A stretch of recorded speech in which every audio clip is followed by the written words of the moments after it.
From Addiction to Abundance, Part 2. There's one defining moment that really totally transformed my life that I wanted to talk a little bit about. My name is Chris Stafford. I'm a 30-plus year listing agent, also the founder of the Listing Collective. I'm still working as a listing agent right now, so I know what's working and what's not working in today's environment.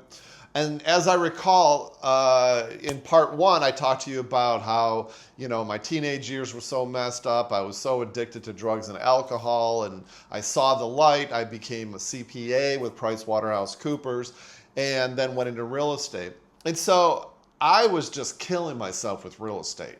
And I did really well right out of the gate. I did one of the things that I tell everybody to do right away, and that is to get a coach. And I had a coach that had me cold calling, if you can believe it. Oh my God, I was probably cold calling 6 hours a day. I mean, literally every single day, Monday through Friday, sometimes even on Saturday. And did it work? Yeah, of course it worked. I didn't know any better. I was naive. I thought that's what you had to do.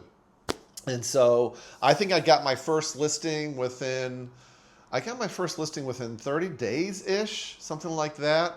And then closed it 30 days later and got my first commission check. And right out of the gate, this is back in the 90s. I've been doing this for a really long time. Right out of the gate, I think my first year that I started, I made over 6 figures, which for a first-time agent was really good.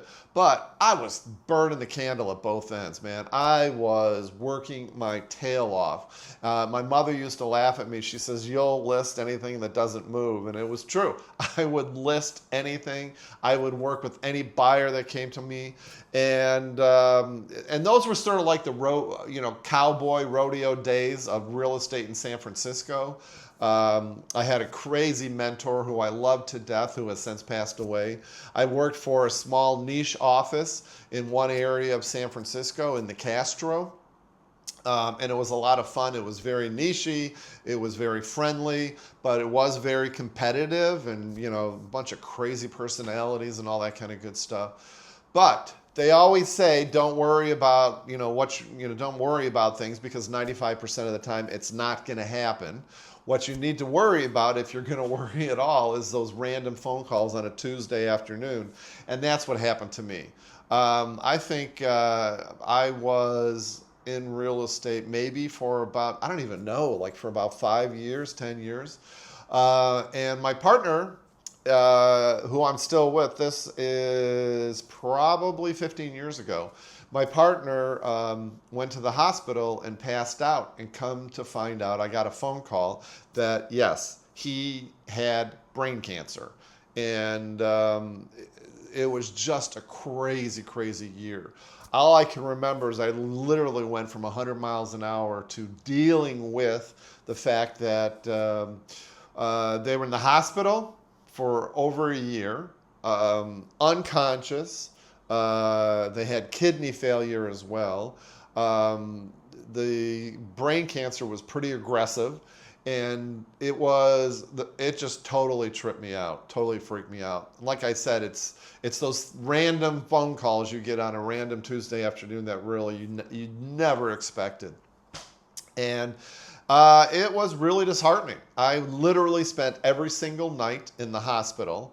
And one of the things that I did do unfortunately, that I did every single night to cope with it, was that I actually there was a bar across the street from San Francisco General Hospital called Jack's. And Jack's was a dump. It was a hole-in-the-wall bar, and I would go there and have some drinks before I would go to the hospital, and then I would go to the hospital, and they were unconscious for like the first 2-3 months, as I recall.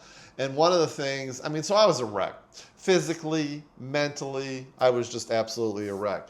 And then one of the things that I did do, which I do remember that is sort of wild, is I actually, the night before, the morning of his brain surgery, that morning, I snuck in, because, the visitor hours, I actually snuck into the hospital at like 4 o'clock in the morning.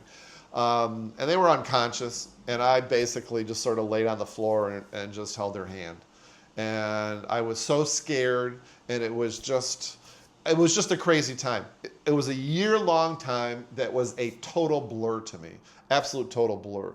I was so surprised about the people that supported me during that period, people that I never expected would. I was very surprised that some of the people that were closest to me didn't support me in terms of, coming to the hospital and all that kind of good stuff. But anyways, fast forward, I think after about 3 months, they started to come to, and it was just an amazing experience. And knock on wood, they're in total remission right now. So I am so blessed. I think it's been 10 or 15 years in remission. So that's a really good sign.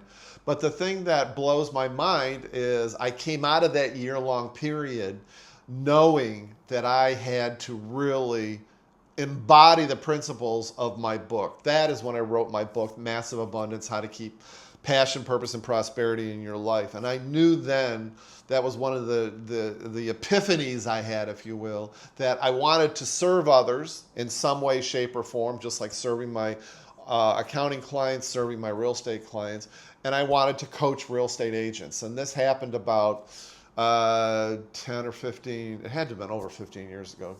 Anyways, and I wrote the book. And if you want a free copy of my book, just put book in the comments below and I'll send you a free copy. But I basically embodied the principles of massive abundance. And I knew that for me to help other real estate agents achieve the success they need and they want and they desire, that I had to be an example. And I had to be strong myself personally. So that took me on a journey of health. It took me on a journey of really finding out who I was. Mentally, one of the biggest things that I realized is that I was very much a people pleaser. And I actually, especially as it related to my family, and I had some really deep, long conversations with my parents about that, which I'm so grateful for because they both passed on. And I was lucky enough and fortunate enough to have that conversation with them. But that was how I wanted to give back. I decided that giving back is the ultimate thing that you can do in life. Even to this day, giving back to charities, giving back to nonprofit organizations. I was always, for a long period of time, always on nonprofit board of directors. And giving back has always been my essence. It's been the thing that drives me the most, and it has been my passion. And that is the reason why I absolutely love coaching real estate agents to their success. So if you have any questions about that, hit me up with the comments down below. Also, if you want to check out my program, The Listing Collective, make sure you hit that link below. All right, guys, make it a great day.